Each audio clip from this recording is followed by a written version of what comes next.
দেশের চলমান গ্যাস সংকটকে সহনীয় ও স্থিতিশীল পর্যায়ে আনতে সময় লাগতে পারে প্রায় 2 বছর। তবে পুরো সময় জুড়েই সংকট একই রকম থাকবে না। ধাপে ধাপে পরিস্থিতির উন্নতি হবে বলে আশাবাদ জানিয়েছেন তথ্য ও সম্প্রচার বিষয়ক উপদেষ্টা ডাক্তার জাহিদুর রহমান। আজ সচিবালয়ে সরকারের বিভিন্ন কার্যক্রমের অগ্রগতি নিয়ে আয়োজিত ব্রিফিংয়ে তিনি জানান, আন্তর্জাতিক বাজারে এলএনজির অস্বাভাবিক মূল্য বৃদ্ধি এবং এফএসআরইউ দুর্ঘটনা এবং দীর্ঘদিনের গ্যাস ঘাটতিতে বিদ্যুৎ ও জ্বালানি খাতে চাপ বেড়েছে। পরিস্থিতি সামাল দিতে কয়লাভিত্তিক বিদ্যুৎ উৎপাদন বাড়ানো, ভোলার গ্যাস দ্রুত জাতীয় গ্রিডে যুক্ত করা এবং দেশীয় উৎস থেকে উৎপাদন বাড়াতে প্রায় 150টি অনুসন্ধান ও উন্নয়ন কূপ খননের পরিকল্পনা নিয়েছে সরকার। একই সঙ্গে কাতার ও ওমান সহ বিভিন্ন দেশের সঙ্গে গ্যাস সরবরাহ বাড়ানোর আলোচনা চলছে।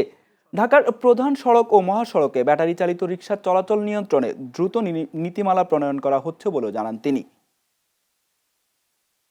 ক্রাইসিস আছে, আমরা জনগণকে আমাদের প্রতি অন্তত খানিকটা সহানুভূতিশীল থাকার অনুরোধ করব। আমরা সর্বোচ্চ চেষ্টা করছি। মাননীয় প্রধানমন্ত্রী মালয়েশিয়ার প্রধানমন্ত্রীকে ফোন করেছেন গ্যাসের জন্য, আপনারা নিশ্চয়ই তথ্য জানেন। কাতারের সাথে আলোচনা করেছেন।